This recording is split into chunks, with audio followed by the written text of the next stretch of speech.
Hi అండి, అందరికీ నమస్కారం. నేను మీ Venugopal Reddy from Josh innovations private limited, Josh institute of foreign languages, Edunine career guidance సంయుక్తంగా అనేక విద్యార్థులకు అవసరమైనటువంటి, తల్లిదండ్రులకు అవసరమైనటువంటి వీడియోస్ రూపొందిస్తున్నాం. మనం ఎంసెట్కి అవసరమైనటువంటి వీడియోస్. ఈ వీడియోలలో ప్రధానంగా ఈరోజు మాక్ కౌన్సిలింగ్ రిజల్ట్ నిన్న సాయంత్రం 6 గంటల ప్రాంతంలో రిలీజ్ చేయడం జరిగింది. అసలు ఈ మాక్ కౌన్సిలింగ్ ఏంటి, ప్రజెంట్ మీరు తీసుకోవాల్సినటువంటి చర్యలు ఏంటి, ఈ మాక్ కౌన్సిలింగ్ని బట్టి మనం ఏం అర్థం చేసుకోవాలి, ఎటువంటి యాక్షన్స్ తీసుకోవాలి, ఎటువంటి తప్పులు చేయకూడదు అనేది మనం ఈ వీడియోలో సవివరంగా నేను మీ ముందు ఉంచుతున్నాను.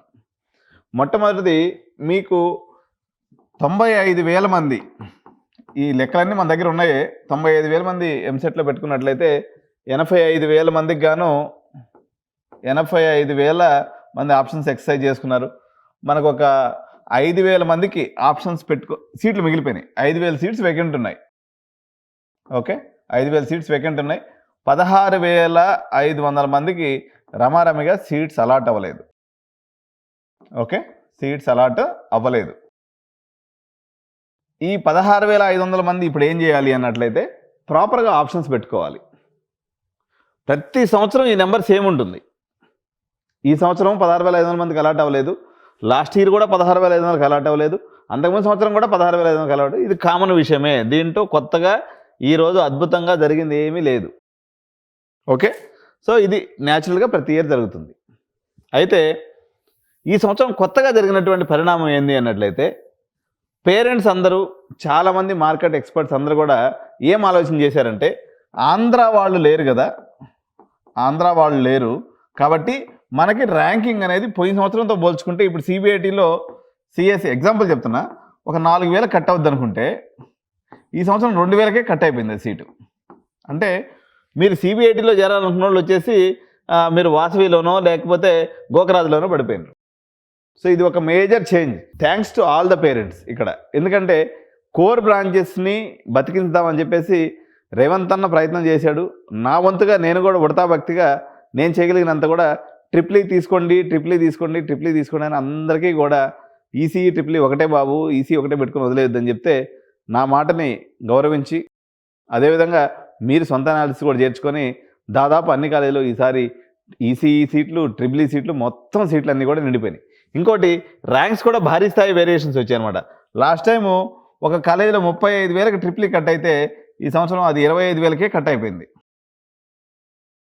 సార్, అసలు యాక్చువల్గా ఇప్పుడు ఈ మాక్ కౌన్సిలింగ్లో సపోజ్ మీకు గోకరాజులో సీట్ వచ్చింది, లేకపోతే గీతాంజలిలో సీట్ వచ్చింది, గీతాంజలి కాలేజీలో మీకు సీట్ వచ్చింది అంటే ఈ సీటు మీకు పర్మనెంట్ అయిపోయినట్టేనా, మాక్ కౌన్సిలింగ్లో వచ్చిన సీటు ఈ పర్మనెంట్ సీటేనా అని అనుకుంటే దురదృష్టవశాత్తు కాదు. అంటే మీకు ఈరోజు జీసీటీసీ మంచి కాలేజ్ అని వేణుగోపాల్ రెడ్డి చెప్పిండు, లేకపోతే XYZ చెప్పిండు అని చెప్పి అందరూ జీసీటీసీ పెట్టుకున్నారనుకోండి, అంటే మీరు ఇచ్చినటువంటి ఆప్షన్స్ ట్రయల్ వర్షన్, ఇది నిజమైనటువంటి ఆట కాదు, ఇది trial version. Sir, trial version చేసినందువల్ల మాకు వచ్చే బెనిఫిట్ ఏంది, ఈ 16,500 మంది విద్యార్థులు మేము తప్పు చేశాము, మాకు కంపల్సరీగా ఫీజు రీయింబర్స్మెంట్ సీటు కావాలి, ఈసీ కాకపోతే ట్రిప్లీ, ఐశ్వర్య కాకపోతే ఏదో మా గల్లీలో ఉన్న అమ్మాయినా ఓకే అని ఆప్షన్స్ మార్చి పెట్టుకుంటారనేటువంటి ఎంపిక మీకు చెప్పడం కోసం చేసినటువంటి ఒక ట్రయల్ రన్.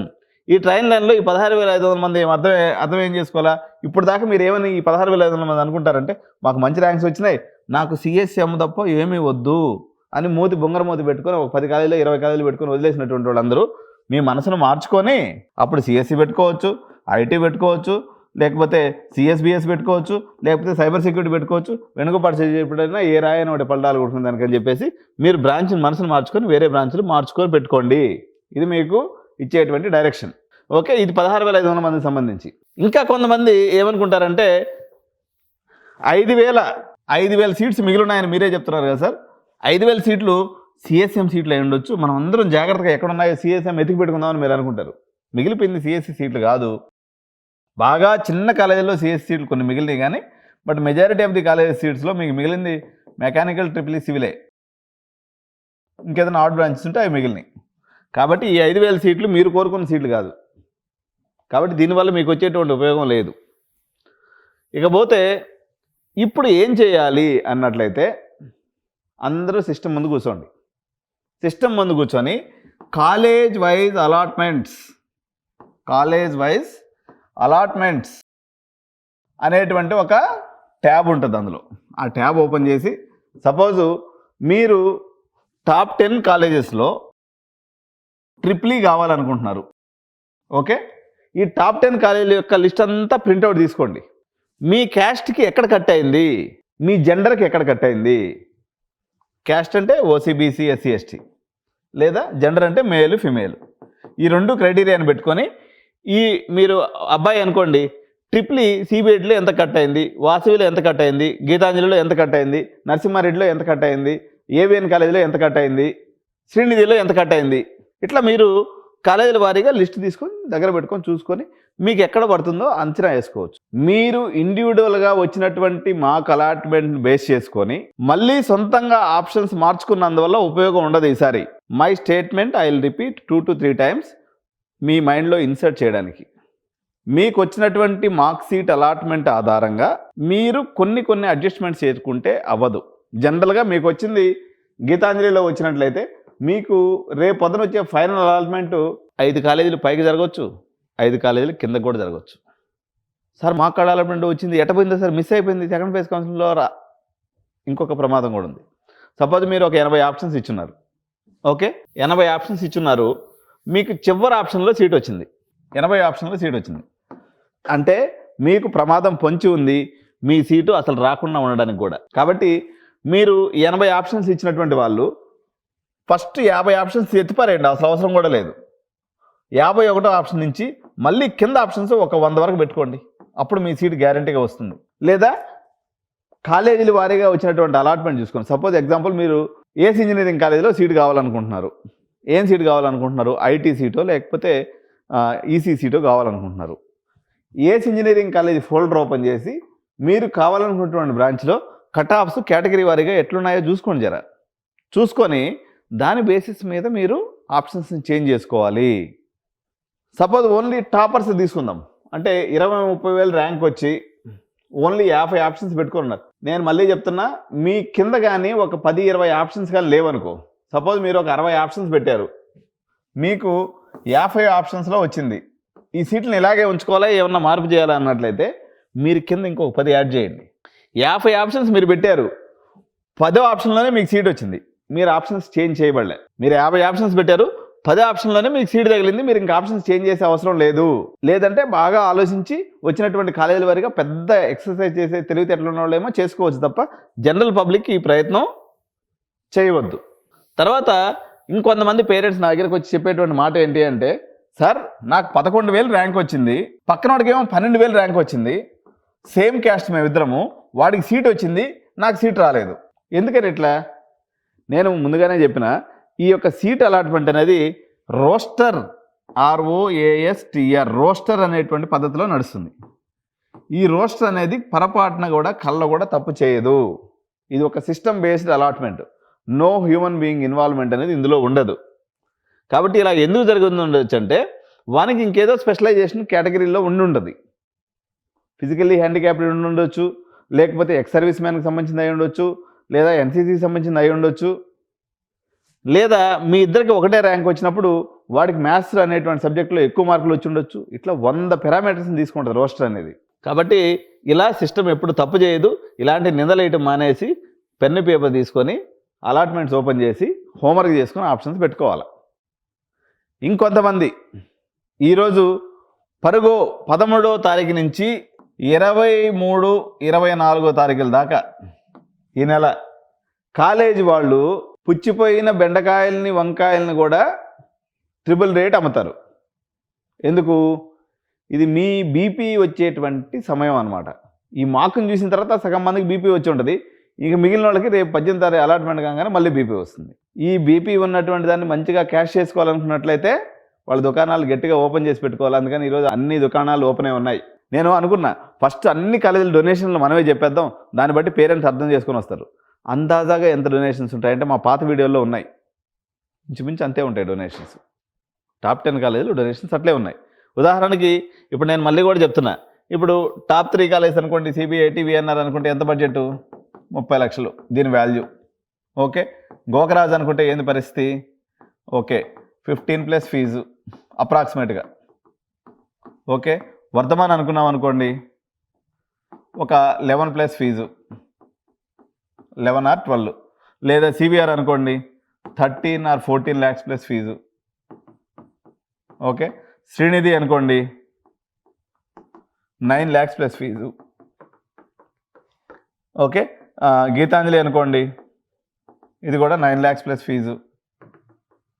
అదేవిధంగా ఏఎస్ ఇంజనీరింగ్ కాలేజ్ అనుకోండి, ఎగ్జాంపుల్ చెప్తున్నాను నేను, 6 ప్లస్ ఫీజు, లేకపోతే 5.5 ప్లస్ ఫీ. మన విబిఐటి అనుకోండి 4 lakhs ప్లస్ ఫీజు. కేపీఆర్ఐటి అనుకోండి ఒక 2 lakhs plus fee. Okay, example చెప్తున్నా. ఇప్పుడు ఇదంతా కూడా ఆ ఏరియా సంబంధించింది.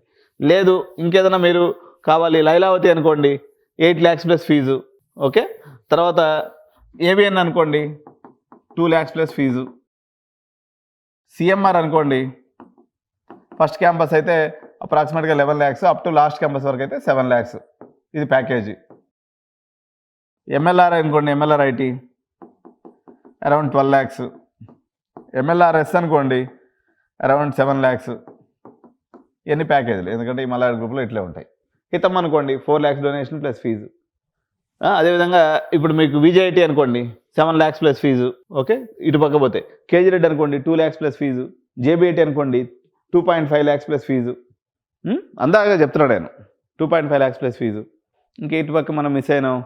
సో ఇబ్రహీంపట్నం ఏరియాలో అయితే శ్రీహిందూ కానీ ఇటువంటి ఏదైనా తీసుకుంటే గురునానక్ శ్రీహిందూ అయితే 2.5 lakhs, శ్రీహిందూ మన గురునానక్ అయితే 3 lakhs 4 lakhs ప్లస్ ఫీజు. 2 కాలేజీలు ఉన్నాయి కాబట్టి అందాక హైదరాబాద్లో రేట్లు ఇలా ఉన్నాయి. ఎంవీఎస్ఆర్ అనుకోండి 11 lakhs 10 lakhs ప్లస్ ఫీజు.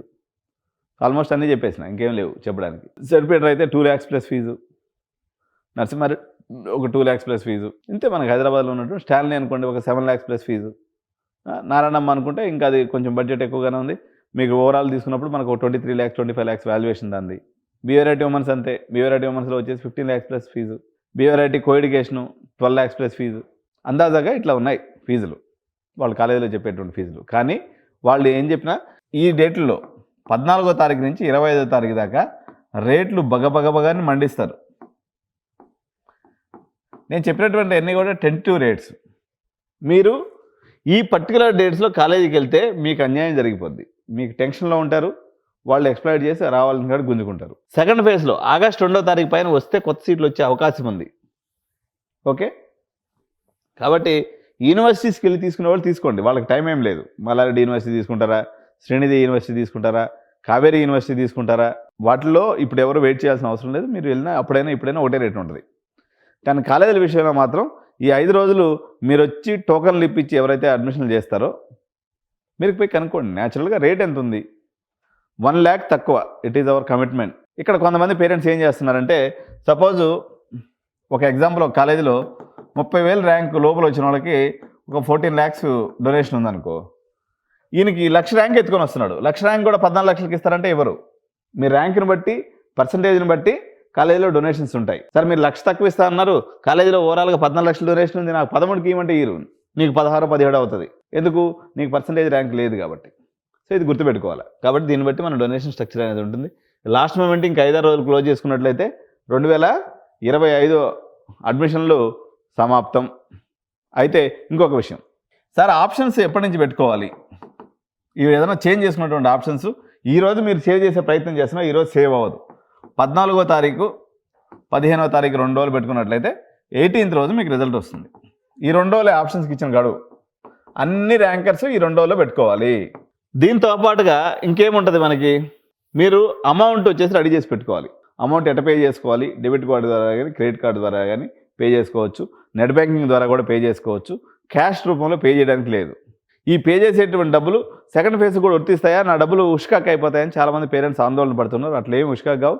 మీ అన్నీ కూడా గవర్నమెంట్ సర్వర్స్లో పోయి సేవ్ అవుతాయి అనమాట. గవర్నమెంట్ ఎస్క్రో అకౌంట్లో ఉంటాయి. కాలేజీ వాళ్ళకి 2 నెలల తర్వాత వెళ్తాయి. కాబట్టి మీరు కట్టేటువంటి డబ్బులు ఏ కాలేజీకి కట్టినా కాలేజీకి కట్టరు, తెలంగాణ గవర్నమెంట్ కడతారు. అదొక ఎస్క్రో అకౌంట్లో ఉండి ఒక 2 months తర్వాత కాలేజీకి వెళ్తాయి తప్ప ఇప్పుడే కాలేజీకి డబ్బులు పోయేటువంటి పరిస్థితి అయితే ఉండదు. కాబట్టి మీరు ఫస్ట్ ఫేజ్లో గీతాంజలికి కట్టినా, సెకండ్ ఫేజ్లో అది వచ్చేసి మళ్ళీ శ్రీనిధికి వస్తుంది, మళ్ళీ శ్రీనిధి నుంచి ఏవిఎన్ కాలేజీకి వస్తుంది, ఏవిఎన్ నుంచి మల్లారెడ్డికి వస్తుంది. 4 కౌన్సిల్లో ఎక్కడ మారినా మీ డబ్బులు అనేది డోకలేదు. అది ఆటోమేటిక్గా గవర్నమెంట్ సిస్టంలోనే మారిపోతుంది. ఓకే, మీరు లిమిట్లు పెంచి పెట్టుకోవాలి. చాలామందికి డెబిట్ కార్డులో క్రెడిట్ కార్డులో లిమిట్స్ ఉండవు. ఆ లిమిట్స్ లేకపోతే ఇది వన్ టైం పేమెంట్ అనమాట. మీకు ₹1,00,000 పెండింగ్ ఉంటే ₹1,00,000 ఒకటేసారి కట్టాలి. అంతేగాని 50 ఇప్పుడు కాబట్టి నేను 50 ఇంకో కార్డు నుంచి కడతామంటే అవ్వదు. కాబట్టి మీరు సింగిల్ కార్డులో కానీ, నెట్ బ్యాంకింగ్లో కానీ, డెబిట్ కార్డులో కానీ, క్రెడిట్ కార్డులో కానీ లిమిట్ పెంచి పెట్టుకోవాలి. సరే, ఈ డబ్బులు ఇన్స్టాల్మెంట్ పద్ధతిలో కట్టుకోవచ్చు అని మనకు ఆయన మన మెసేజ్ పెట్టాడు. సోదరా, అలాంటి ఆప్షన్ మనకు లేదు. కంపల్సరీగా వన్ టైం పేమెంట్ చేయాలి. తర్వాత ఫీజుల పెరుగుదల విషయం గురించి చాలామంది మెసేజ్లు పెడుతూ ఉన్నారు. ఫీజుల పెరుగుదల అనేది రేపు మంగళవారం రోజు కోర్టు మళ్ళీ లంచ్ మోషన్ పిటిషన్ కింద వచ్చే ఉంది. మన సింగిల్ జడ్జి లక్ష్మణ్ గారు జడ్జిమెంట్ ఇచ్చారు కొట్టేస్తున్నట్టుగా. కానీ మళ్ళీ కాలేజీ వాళ్ళందరూ 3 బెంచ్ జడ్జి కోసం అప్పీల్కి వెళ్తున్నారు. ఇది మనకు మంగళవారం రోజు వస్తుంది. ఇప్పుడు ఏదైతే మీ వెబ్సైట్లో అలాట్మెంట్లో వస్తుందన్నమాట, ఈ ఇచ్చేటువంటి ఫీజు ఏదైతే మేము గవర్నమెంట్ జీవో రూపంలో ఇచ్చినామో ఇది తాత్కాలికమైనటువంటి ఫీజులు మాత్రమే. ఒకవేళ పెరిగితే దానికి అనుగుణంగా మీరు కట్టుకోవాల్సి వస్తుందని చెప్పేసి మీకు ఎంసెట్లో కూడా రేపు మండే రోజు డిస్ప్లే అవుతుంది. దాన్ని కూడా చూసి పెట్టుకోండి. సపోజ్ మీరు ఒక కాలేజీకి ₹1,00,000 అనుకొని పెట్టుకున్నారనుకోండి, అది 2 లక్షలు అయిందనుకోండి, కొంపలు అంటుకుపోతాయి. కాబట్టి ఇది అందరికీ సందిగ్ధమైనటువంటి పరిస్థితి. సో మంగళవారం రోజు మనకి తీర్పు వచ్చేటువంటి అవకాశం ఉంది. కానీ మంగళవారం తీర్పు వచ్చే లోపల మనకు ఆప్షన్స్ కూడా అన్నీ అయిపోతాయి. కాబట్టి చాలా అప్రమత్తంగా ₹1 అటు ఇటు కట్టగలిగిన పేరెంట్స్కి ఇబ్బంది లేదు. కానీ చాలా ఇబ్బందికరమైన పరిస్థితులు ఉందన్నమాట. ఆచితూచి ఆప్షన్స్ పెట్టుకోవాల్సినటువంటి అవసరం ఉంది. సో ఇది ఈరోజు మాక్ అలాట్మెంట్ గురించినటువంటి సంపూర్ణమైనటువంటి వీడియో. నెక్స్ట్ వీడియోలో మరింత సమాచారం ఏదైతే మీకు అవసరం ఉంటుందో దానికి అనుగుణంగా నేను ఎప్పటికప్పుడు వీడియో చేస్తూ ఉంటాను. తప్పనిసరిగా వీడియోని లైక్ చేయండి, మీ స్నేహితులందరికీ షేర్ చేయండి. ఎందుకంటే ఈ ఇన్ఫర్మేషను పేపర్లో వచ్చేటువంటిది కాదు. అదేవిధంగా మీకు గూగుల్లో కానీ మీ ప్రియమైనటువంటి చాట్ జీపీటీలో కూడా దొరకదు. Thank you so much. జై హింద్.